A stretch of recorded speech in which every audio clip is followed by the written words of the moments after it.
Was ist los? Huguette! Salut Georgette, salut. Alors là, je vois tout de suite. Viens, rentre. Viens, je te raconte là derrière le nouveau de Pierrot. Je ne pas.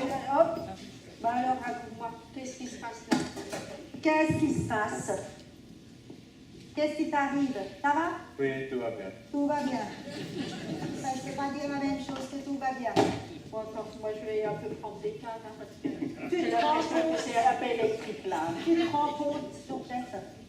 À peine je le laisse tout seul pendant une demi-heure, on a le temps d'aller faire des courses. Hein? Monsieur éprouve le moyen, là, d'acheter une encyclopédie en 36 tomes. Ah, ça arrive. 36 fois 29,90 €. Tu te rends compte? Une vraie fortune. Et pour qui? Pour faire quoi? Écoute, Huguette, fais voir. La pêche en Vendée au XVIIIe siècle.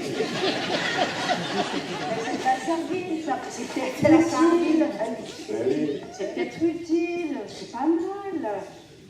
Eh ben, et tu sais, il a voulu te faire plaisir, probablement. Oui. Tu sais, un cadeau peut-être. Ben voyons, un cadeau, mon Kevin, c'est un cadeau, ouais. Pour nos petits enfants. Tu sais où ça ira tout ça? Hein? Ça ira directement à la cave, avec les appareils électriques qu'il m'a déjà achetés pour les rhumatismes, soi-disant, avec les tomes de 12 tomes, je crois que c'était, ouais, sur l'histoire de France, à la cave. Tu sais, il ne sait même pas qui c'est Henri IV, enfin bref. En plus, il a acheté une fois du vin à un démarcheur, mais je te dis pas une étiquette, tu peux même pas le boire. Hein? Voilà. Tout ça, ça ira à la cave. Enfin, je te dis, je suis en colère, je peux pas te dire. Enfin, bon, bref. Bon, bah écoute, c'était pas l'affaire du siècle alors, visiblement. Et au fait, explique-moi vraiment qu'est-ce que tu as signé. Parce que je sais toujours pas vraiment ce qu'il a signé. Ben, écoute, Huguette. Elle était assise là. Elle m'a montré un papier. Moi, mon Sur œil le papier, droit, elle t'a montré. mon œil droit, il a plongé dans son décolleté. Et mon œil gauche, il a plongé sur le papier, mais mon œil gauche, je dis que c'est pas lire. Ben voilà, et t'as signé. Et j'ai signé. Enfin, Pierrot, tu sais que t'es vraiment un âne, hein? À esel med långa årar. Ben oui. Comment on peut, tu vois, une jolie fille, elle peut faire n'importe quoi. Vraiment, n'importe quoi. Tu trouves pas que j'ai raison? Il faut faire attention quand on signe et pas signer n'importe quoi. Il faut d'abord lire, se renseigner et quand on est tout seul, on peut dire on réfléchit. Non, toi tu signes comme un... Voilà. Non, mais écoute, Pierrot, moi, là, je peux être que d'accord avec Huguette, c'est pas possible, ça. Mais attends, Pierrot, c'est pas la première fois que ça t'arrive, ça, de te faire arnaquer. Mais tu sais, de l'extérieur, moi, j'ai l'impression que tous ces voyous, là, ils te refusent ton adresse. Mais là, il faudra quand même faire quelque chose. On va ressortir ces papiers vite fait et puis voir ce qu'on peut faire, et rapidement, hein, parce que tu disais 7 jours, c'est ça? 7 jours, pas plus. Il a intérêt à se dépêcher. Hein. Écoutez, faites ce que vous voulez, hein, moi j'en ai marre. Hein. C'est vrai? Ouais, c'est facile Vous à dire mettez maintenant toutes que les tu en notes as comme marre. moi, là, moi je suis prêt, c'est comme tout. Oui, mais c'est pas grave, regarder ton papier là. Quelques astuces pour ne pas se faire avoir par des démarcheurs à domicile. Calculez la somme totale et ne vous fiez pas aux mensualités. Prenez le temps de lire l'ensemble des documents remis et ne signez pas de suite. Attention, une fois le papier signé, vous vous êtes souvent engagé auprès d'un organisme de crédit et non plus auprès du vendeur. Vous avez un délai de 7 jours pour vous rétracter. Oh, Pierrot! Purée, c'est ton jardin, ça! Où c'est qu'il est de nouveau, le Pierrot? Je peux pas être partout à la fois. Hein. Eh ben, Pierrot, merveilleux, hein? Ben oui. Ouais, c'est incroyable. Tu vois, moi, j'habite dans un appartement et ce qui me manque vraiment, c'est justement ce carré de verdure. Effectivement, tu vois, dans un appartement, tu es chez toi, mais ce qui manque, eh ben, c'est cet espace et cette verdure. Ben, elle fait la bonne, hein, je ne peux pas te dire. Hein. Et alors, je vois bien hein, une belle récolte hein, cette année. Oh, une belle récolte. J'ai récolté plus de limbago que de radis cette année. Et l'année prochaine, je fais plus de jardin. Hein. Terminé. Comment ça, tu fais plus de jardin l'année prochaine? Non. Et toute cette terre, cette bonne terre que tu as fait depuis des années, qu'est-ce que tu vas en faire? Et tous les déchets verts, et tout le compost, on n'en aura plus non plus. Écoute, laisse-moi tranquille. Tu vois pas que j'ai le dos cassé? Et puis finalement, c'est parce que toute la journée, je suis en train de chasser les limaces et les mauvaises herbes. Et quoi? Et c'est pour ces quelques concombres-là que personne ne mange? Et pour ces quelques fraises, ces quelques laitues que les limaces ne mangent pas? Non, mais attends, non, t'arrêtes, hein? Pierrot, non, n'abandonne pas. Écoute, un légume du jardin, ça n'a rien à voir avec ce que tu peux acheter au supermarché. Moi, j'ai trouvé la solution. Chez moi, j'ai des bacs surélevés, tu vois, ils font à peu près cette hauteur-là, 80 cm. Et puis là, je peux racler, biner, je peux planter n'importe quoi. Et en plus de ça, tu vois, ça me préserve de l'eau parce que j'ai pas besoin de me baisser. Déjà, c'est très très important.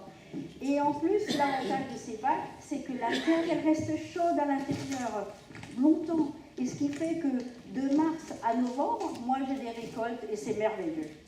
Tu devrais essayer. Pourquoi pas? Tu vois? Mais, ouais, pour essayer. Tu vois, Pierrot? À chaque problème, il y a une solution. Oui, c'est vrai. On va y aller. Oui. Et qu'est-ce que tu feras si tu n'as plus ton jardin? Hein? À ton avis, moi je sais ce que tu feras. Ouais. Tu vas traîner dans mes pieds, tu vas m'embêter. Tu crois que ça m'arrange ça? Continue ton jardin. Bon, écoutez, vous vous mettez toutes les deux contre moi. C'est terrible, hein? Chaque fois, toutes les deux, ou toi, ou tes copines, etc., toujours vous êtes contre moi. Bon, ça fait rien. Allez hop, maintenant, je vais cueillir les cerises. Huguette, où c'est que tu as mis l'échelle? Non, l'échelle, tu la prends plus, hein. En plus, elle est toute croume, l'échelle, hein. Pour les 3 cerises que tu vas cueillir, et après tu te casses encore la figure, t'es plus tout jeune, mon petit Pierrot, hein. Je suis plus tout jeune. Laisse faire les enfants. Ils sont beaucoup plus agiles que toi. Ils n'ont pas grimpé dans l'arbre pour chercher les cerises. Toi, c'est faire piquer les cerises, hein. Alors ça, tu peux toujours attendre qu'eux montent dans l'arbre, hein. D'ici là, les poules auront des dents et la France n'aura plus de tête. Alors écoute, le jardin aussi, c'est très dangereux. La semaine dernière, Huguette, elle va dans le jardin, et c'est vrai que les dalles, elles sont, quelques-unes sont. Ah, mais cela va appliquer, hein. Et puis, elle trébuche sur une, tombe, elle s'est heureusement pas fracassée de pas, tout ça. Mais elle a failli tomber sur le râteau, et dans le groseillier macro, plein d'épines, tu te rends. Et ces dalles, quand il pleut, c'est une catastrophe. C'est une catastrophe, ouais. Et ça fait combien d'années que je te dis de les changer, ces dalles, hein? Et tu sais, en plus, j'avais changé mes lunettes, et j'ai failli tomber sur le râteau, t'imagines C'est un pour ça petit peu? qu'elle est tombée. C'est peut-être pour ça, effectivement. Tu vois? Hein? À cause de quoi? Mais à côté de tes nouvelles lunettes, tu Mais sais, oui. ben, il y a des fois, quand on porte des nouvelles lunettes, ben, on met un temps d'adaptation, parce que ici... Mais écoute, comment ça s'est passé? Finalement, tu as pu te relever toute seule? Ben oui, tant bien que mal, j'ai pu me relever, parce que tu sais, pour compter, il ne faut pas compter sur Pierrot, hein. J'ai crié, j'ai hurlé tout ce que je pouvais. Monsieur, devant sa télé, il n'entend rien du tout, hein. Mais ils ont tous marqué un but. Ben oui, c'est ça, ouais. C'est pour ça, quand je criais, tu croyais que je criais à cause du but, hein. Ben voyons. Enfin bref, je me suis relevée tant bien que mal. Alors tu vois, j'ai juste un petit bobo là sur le genou, sur le cou, hein, j'ai quand même senti passer, hein. Je me suis fait mal un petit peu là au poignet.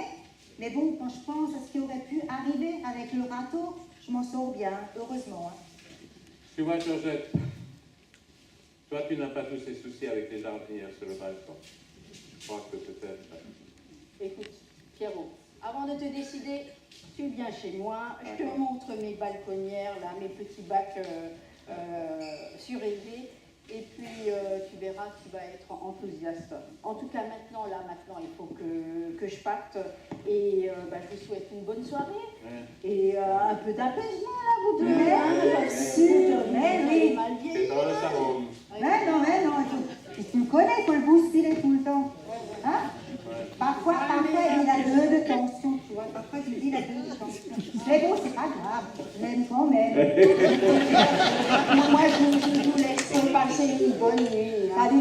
D'accord. Merci. Quelques règles simples pour que jardiner reste une source de plaisir. Couvrez-vous d'un chapeau et buvez régulièrement de l'eau. Cela permet de limiter les insolations. Entreposez vos outils manches vers le bas pour éviter des risques de blessures. Placez vos produits toxiques ou inflammables, engrais, désherbants, peinture, dans des récipients fermés hermétiquement, étiquetés et hors de portée des enfants. Pour vos travaux, équipez-vous de gants, de lunettes de protection, de chaussures adéquates. Prenez soin de débrancher vos appareils avant de les nettoyer. Pour éviter le lumbago, un jardin surélevé peut être une bonne solution.